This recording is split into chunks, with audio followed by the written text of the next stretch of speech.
back, relax, and maybe get yourself a snack. Me and you gonna have a little chat about books. Hey guys, I am here today to review 5 of the SPFBO books that I read recently, as they were part of the 30 that were submitted to be my batch for this year's competition. If you don't know what the SPFBO is, I'll link some stuff down below to help you find out. But if you've been following my videos for a while, then you probably do know, and it's all about self-published fantasy books. So these are the next 5 that I read and what I thought of them. I'd love to have your thoughts in the comments, and I will also be doing another video after this to review the final few before I announce my finalists. So look out for that video coming soon, and then the one where I announce which one is my finalist and why.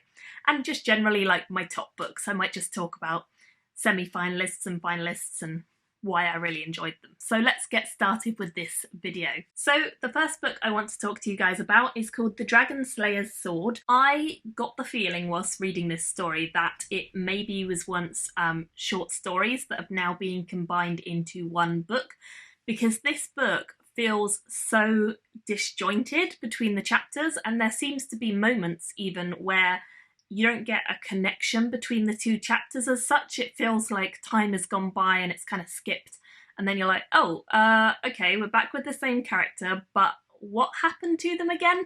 It just feels a little bit of a mismatch. Now, this might be intentional, but if it is, I feel like it's done a little bit clumsily. If it was previously short stories that have now been put into a book, I can kind of understand it more, but I think to work in book form, it really needs more of a connection and a flow throughout the whole thing. That was the main criticism I had with this one. So the story follows a girl called Astrid. Astrid comes from a place which is awful. We know this right away because she kind of tells us, but we don't really know much more about it than that. We do know that she is scarred, and she is so horrifically ugly apparently that she doesn't even believe anyone would buy her from the child taker who's like stolen her from her family and is going to sell her off. In fact, the child taker doesn't even really believe he's going to be able to sell her because she's that disfigured. She doesn't want to die, but she is kind of close to it with like the self-hatred and the remorse and the regret that she has about how horrible she is. She's very insecure when the book first begins, but when she gets to a certain village, she is shown kindness by one of the dragon slayers there, who offers to kind of help her and ensure that she does get adopted into their community, which is what happens. And then from there we kind of follow her story as she grows up in this community and kind of what happens to her while she's there. It spans a long time because it spans from her childhood up to adulthood. So we see kind of snippets over the years that are important to her storyline, but it just felt discombobulated, like I say. I think there are a lot of really cool ideas in this book, and I think our main character has some great potential to be a character that the reader would really connect with or relate to. But for me, I found it just did not really flow in the way I wanted it to, and it didn't really capture my attention as much as I wanted it to because it felt so disjointed. It did not feel like I was really sensing the same character and storyline and following their journey. I also found a couple of typos in this one, which weren't a huge drawback, but definitely were noticeable. And in general, I think it works if you take each snippet as its own thing, but if you try and put it all together, it just didn't have the same impact as some of the other novels that I've read, and just the flow throughout wasn't there. So I ended up giving this a 2 out of 5 stars. I do think that if you're a short story reader, you might enjoy this more because it definitely has more of that kind of vibe. But even then, I think the connection between the short stories needs work to really flesh this one out to a solid level. So 2 out of 5. The next one I want to talk about is Rowan and the Mechanical Beasts. This was a super easy read. In fact, I read it really, really quickly because it was just very easy to sit down and get through. But it had the feeling to me that it was aimed at quite a young audience. I feel like the story didn't quite grip me in the way I wanted it to, and didn't really surprise me in the way that I hoped. I just kind of felt like events were unfolding and I was being told about them. So we follow a young girl called Rowan, and one of her best friends who is called Nex, and they are firm best friends. Like, they've been best friends for as long as they can really remember. They are about to go to a ceremony where they get chosen to go on to kind of the next stage in their careers, and they start to really learn their profession. And I love that kind of concept. That's something that I've seen done loads of times, and I think it works. I think the ideas of the mechanical beasts, who are essentially the bad guys in this, actually really works very well. It's a steampunk concept. It's kind of like these clockwork mechanical creatures who are massive and they come out of nowhere and they attack, and Rowan is kind of trying to be the hero and understand why they're coming out of nowhere and what the connection is, and in doing so she's also roping in like her other friends as well. So it's definitely a story about friendship, but for me I just felt like it was so young in terms of the readership. It just did not feel like it was on the same level as some of the other books for the readership. I felt like it really could have been read by anyone, which is no bad thing, but it just did not have the level of depth that I would expect from a book that was aimed at adults, or even YA. I would say this one was aimed almost borderline between like YA and kids. It just didn't quite have that sense of actual tension, I suppose, or actual peril for the characters. I also found Rowan as a character to be pretty dull at times and pretty surface level. She doesn't really think much about her actions at all, and she doesn't really think anything besides like looking out for her friends, which is a good quality, but just you can't just be a person who looks out for your friends. I feel like there has to be more to a character, and she did not show that very often. I couldn't connect with her because she didn't feel real. The ideas were fun, but the execution was a bit too simple. So I ended up giving it a 2 stars, and I do think it's fun, but I just don't think it's one that will stay with me for very long. The next one I want to talk about is called Hell of a Deal, Demon Trader Book 1. I liked it, but I had issues with it as well. One of my biggest issues with the whole thing was not liking the main character, which is something I really struggle with when it comes to books. If the main character is someone that I don't like, then I do find it a struggle to kind of push through the story, even if the story in general is good. And in this one, I really didn't like the main character, which was a struggle. We follow a guy called Paul Moore, who is a dark arts demon trader, quite a catchy job title. And this is kind of a profession that is taken up by a couple different people in the area. In fact, it seems to be almost a hub of demon traders in the area, and he is just one of these people. However, his day job is kind of very much dealing with tricky situations. He trades in demons and helping people to make contracts with demons that help them get what they want, but don't leave them kind of eternally indebted to a demon. He's a pretty regular guy on most fronts, Paul. He's fairly unfazed by things like semi-naked women who seem to surround him, and gorgeous witches who seem to target him. He kind of almost expects that, and you get that vibe that he's a little bit of an entitled kind of character who thinks he's pretty good at what he does. In fact, he frequently thinks about getting into bed with the ladies more than he thinks about the peril or the terrible situations that he's actually in, which is a little bit odd, but yeah, one of the things I had a bit of an issue with. The demons and the witches and the kind of supernatural elements were what kept me reading this book ultimately. As I say, I do not like the main character. I found him a little bit of a guy that I would not want to meet in real life. The plot was interesting enough to keep me reading even when the characters were not my thing at all. I really think that if the plot had been slower, or if it had had a bit less magic than it did, I would have probably given up on this one.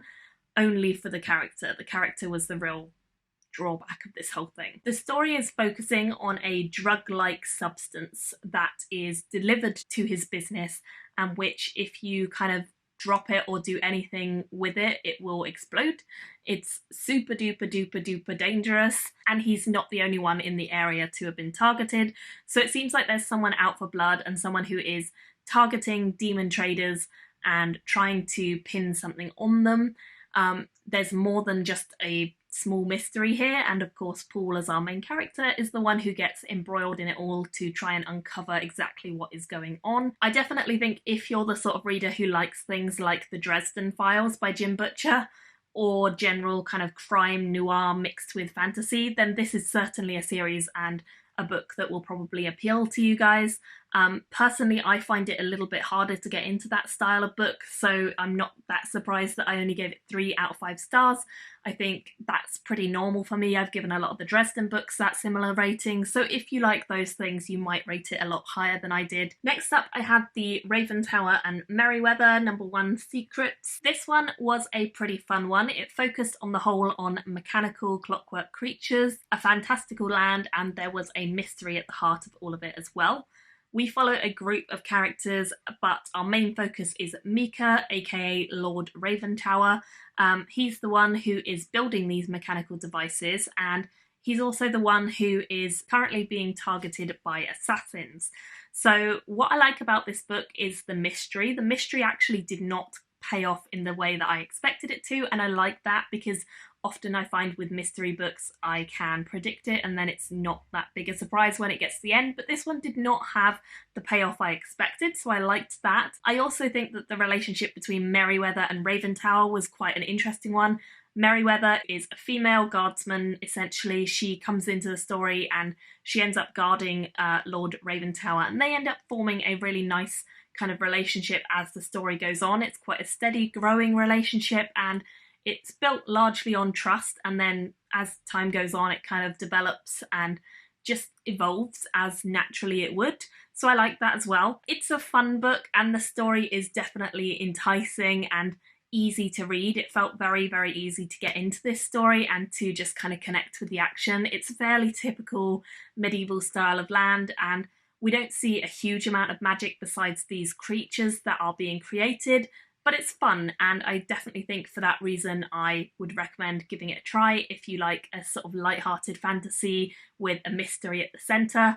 I ended up giving it a 3 out of 5 stars overall. And then the final book I want to talk about in this video is Skies of the Empire, which is by Vincent Ian Thorne. Again, this one has a kind of steampunky theme to it. It's got airships at the forefront, which I really enjoy, and I love stories that have airships and fae and just crazy adventures, which is definitely what this is. It's kind of like a swashbuckling pirate adventure in the sky with the intervention of fairies who are a bit twisted and trying to mess with the humans in this world. So it's pretty fun, and it's certainly a story I think a lot of people would enjoy. We follow 2 main characters who are called Cassandra and Zane. Cassandra, or Cassie as she's known by her crew, is the first mate on the Dreamscape Voyager. She is great fun, she's easy to like as a reader, but also she is liked by her crew, and essentially she is a good guy. She's one of the people that we're rooting for. Zane, on the other hand, is much more of a grey area. He grew up in a very troubled past. He had a really poor relationship with his stepfather that was abusive, and his mother never really did a lot to stand up for him and his siblings.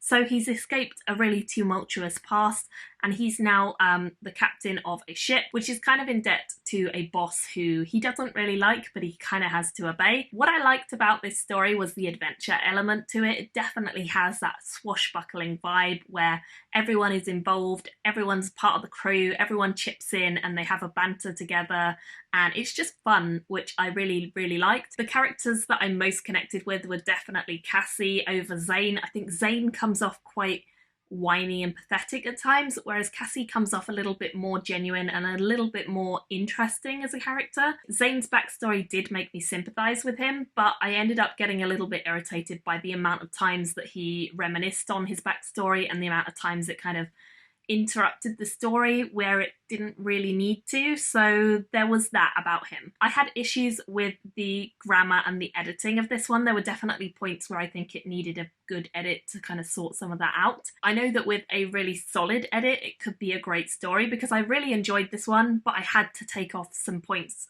for edit because the edit really does not live up to the standard of some of the other books that I've read for SPFBO. I hope the author, when they sort of hear my review of it, would think about getting a real professional edit done on this one in order to kind of raise it up a little bit higher than it is, tighten up the story, get the adventure to an even more gripping level, and also just tighten out those kinks that are kind of taking you out the story a little bit when you notice them. Overall, think it has a lot of potential. It's definitely a fun start to a series, which I think I would probably have continued with had the grammar been better. So I gave this one a 3.5 out of 5 stars, and I definitely think if you like sort of pirate stories, if you like airships, if you like adventure and light-hearted fun, it's quite a long story, but it works quite well, and I found it very easy to keep reading, so I definitely think a lot of you guys might enjoy reading this one as well. So that is all the books I'm going to talk about in this review. I have one more video coming where I'm going to talk about some I really enjoyed, perfect books for you guys to check out, and then I will be doing a final video to wrap up all my semi-finalists and my finalist. So look out for both of those coming very soon. I'd love to have all your thoughts on all of these books in the comments below, so do let me know if you end up picking any of them up. Thank you all so much for watching, and I will see you very soon in my next video. Bye guys! Thank you for watching my video today. Go pick up a book, then come back and chat with me again.